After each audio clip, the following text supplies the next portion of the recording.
दोस्तों एक बार फिर मैं हाजिर हूं आपका मेजबान विशाल आजम और हम आपको बताएंगे जम्मू कश्मीर की 10 अहम खबरें। आपको पता है कि जम्मू कश्मीर में इन दिनों सबसे ज्यादा जो परेशानी है, मुसीबत है, वो है सैलाब को लेकर, क्योंकि सैलाब ने काफी तबाही मचाई है। तो इसी सिलसिले में बडगाम के दौरे में मुख्यमंत्री उमर अब्दुल्ला ने कहा कि आपदा के दौरान वक्त रहते लोगों की जान बचाई गई और वो पिछले 11 सालों में किए गए काम की समीक्षा भी करेंगे। यानी उनका ये कहना है कि पिछले जो 11 साल बीते हैं, इन 11 सालों में किस तरह के काम हुए वो उसका जायजा भी लेंगे, ताकि मुस्तकबिल में ऐसे हालात पैदा ना हो। दरअसल ऐसा कहे कि उमर अब्दुल्ला ने कहीं कहीं पिछली जो एडमिनिस्ट्रेशन है, जो पिछली सरकारें हैं, उस पर एक सवाल निशान खड़े कर दिए हैं।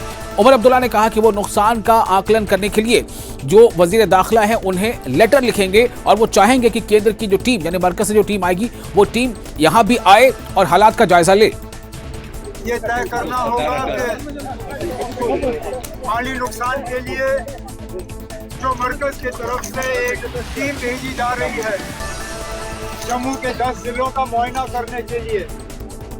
आज मैं honourable home minister Amit Shah साहब को एक चिट्ठी के जरिए उनसे गुजारिश करने जा रहा हूँ कि कोई टीम कश्मीर भी भेजा जाए और कुलगाम, अनंतनाग, श्रीनगर, बडगाम, गांदरबल, बारामूला, बांदीपुर, जहाँ जहाँ सैलाब की वजह से माली नुकसान हुआ है या हमारे खेतों में जो फसल लगभग तैयार हो चुकी थी उसको नुकसान हुआ है, उस नुकसान का उसका असेसमेंट किया जाए और उसके बाद एक पैकेज जो है रिलीफ पैकेज जम्मू कश्मीर के लिए, दोनों कश्मीर डिवीजन के लिए और जम्मू डिवीजन के लिए मरकज के तरफ से मंजूर होना चाहिए। उसके बाद हमें इस चीज़ पे भी सवाल अब करना होगा कि आखिरकार पिछले 11 साल क्या किए। पीडीपी की सदर महबूबा मुफ्ती जम्मू कश्मीर के बाढ़ मुतासरा इलाकों का उन्होंने दौरा किया और खास तौर से वो जम्मू के दौरे पर भी रही और उन्हें तमाम मुतासिन से यानी जितनी ज्यादा उनसे मुमकिन हो सका उन्होंने मुलाकात भी की। महबूबा मुफ्ती ने इसके बाद एक प्रेस कॉन्फ्रेंस किया जिसमें उन्होंने इस आफात सबावी के लिए उन्होंने कहा कि ये जो आपदा आई है, ये जो मुसीबत पड़ी है हमारे ऊपर जम्मू कश्मीर के लोगों पर, उन्होंने कहा कि ये दरअसल कुछ नहीं बल्कि सरकार और एडमिनिस्ट्रेशन को की नाकामी या नाअहली है। उन्होंने कहा कि उन्होंने सीधे तौर पर सरकार और एडमिनिस्ट्रेशन को कटघरे में खड़ा किया। महबूबा मुफ्ती ने एडमिनिस्ट्रेशन पर यह इल्जाम लगाया कि उसने कायदे कानून को ताक पर रखकर नदी नालों के किनारे लोगों को मकान बनाने की खुली छूट दे दी और उन्हें उनके हाल पर छोड़ दिया। महबूबा मुफ्ती ने कहा कि जम्मू कश्मीर में बड़े पैमाने पर जो आपदा आई है और इस आपदा से उबरने के लिए हजारों करोड़ रुपए के पैकेज की जरूरत है। जब कश्मीर में फ्लड आए थे तो मुफ्ती साहब को बड़ा चैलेंज था, आते ही इसी तरह तबाही हुई थी जो आज तबाही यहाँ पर है। तो हमने जब असेसमेंट उससे पहले करवाई थी तो क्या होता था, जो घर टूट गया है तो उसको लिखते थे फुली डैमेज, जिस घर में पानी गया बोलते थे नहीं ये डैमेज नहीं है। मगर आज ऐसा नहीं होना चाहिए, क्योंकि जिस घर के अंदर पानी चला गया वो जिंदगी भर के लिए रहने के लायक नहीं है। एक बार मकान में पानी चला जाए, मकान में पानी ठहर जाए तो वो खतरनाक हो जाता है। उस मालिक मकान को उसको तोड़ के नया बनाना है। इसलिए मेरी सरकार से गुजारिश है, जब आप असेसमेंट करें तो ये फुल्ली और पार्शली डैमेज ना करें। फुल्ली डैमेज जिनके मकान खड़े भी हैं, दीवारें खड़ी हैं या मकान खड़ा है, उनको पूरा मुआवजा मिलना चाहिए। और नेशनल कॉन्फ्रेंस के एमएलए हसनैन मसूदी ने पापोर असेंबली हल्के के खानकाह बाग, द्रंगबल, पुल पार, कदलबल और कंडी जाल सहित कई बाढ़ मुतासरा इलाकों का उन्होंने दौरा किया और हालात का जायजा लिया। इस दौरान उन्होंने मकामी लोगों से मुलाकात की और उनके हालात को जाना, उनके मसाइल को जाना, समझा और काफी फिक्र का इजहार किया। उन्होंने जो मुतल्लिका जो अफसरान हैं उनको जल्द से जल्द इस बारे में जो उनके मसाइल, उनके हल की तरफ कदम उठाने के लिए हिदायत जारी की, ताकि जितने मुतासरा लोग हैं उनको वक्त रहते राहत और इमदाद जो है उन्हें मुहैया कराई जा सके।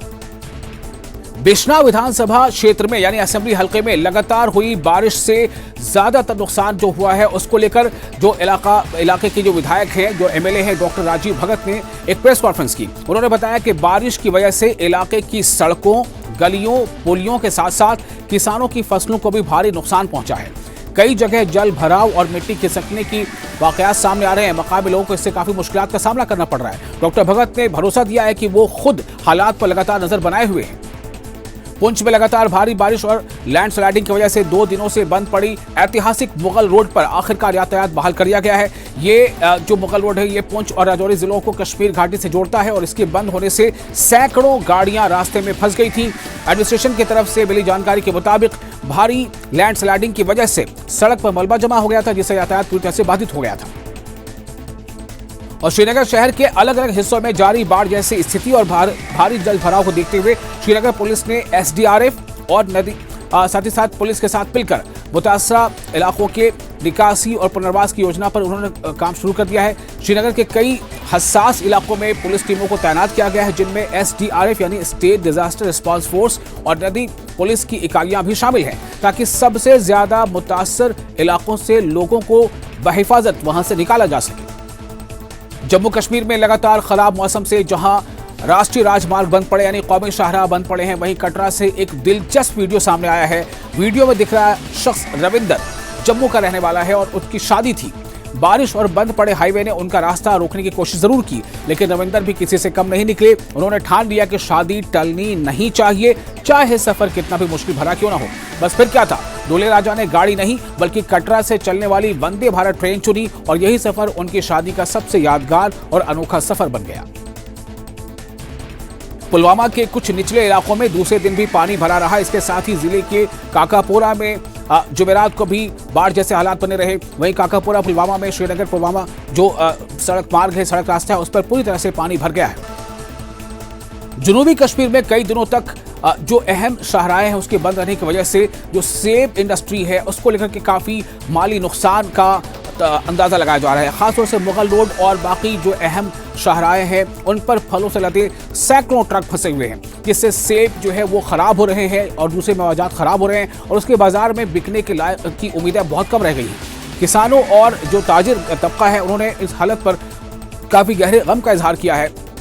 उनका कहना है कि सेब का ये बहुत ही पुशबाब मौसम था, लेकिन उनके रोजगार पर अब लगता है कहीं न कहीं एक बहुत बड़ी चोट पड़ी है और इस मौसम में संकट से उनका पूरा साल खराब हो गया। उन्होंने अफसरान पर इल्जाम लगाया है कि सिर्फ कुछ चुनिंदा वाहनों को ही इजाजत दी जा रही है, जबकि ज्यादातर ट्रक कई दिनों तक फंसे रहते हैं। और झेलम नदी में आई बाढ़ के बाद बेघर हुए कई पीड़ितों ने राष्ट्रीय राजमार्ग किनारे अस्थायी तंबू गाड़ दिए हैं। राहत और मदद की कमी में ये लोग खुले आसमान के नीचे रहने को मजबूर हैं और अब तक एक बोतल पानी तक न मिलने की शिकायत कर रहे हैं। मुतासरीन का कहना है कि एडमिनिस्ट्रेशन ने राहत शिविर तो लगाए हैं, लेकिन वो घरों और जो मुतासरा इलाके हैं उनसे काफी दूर हैं, जिससे जो बुजुर्ग अफराद हैं, जो खवातीन हैं या बच्चे हैं वो वहां तक पहुंच भी नहीं पा रहे हैं।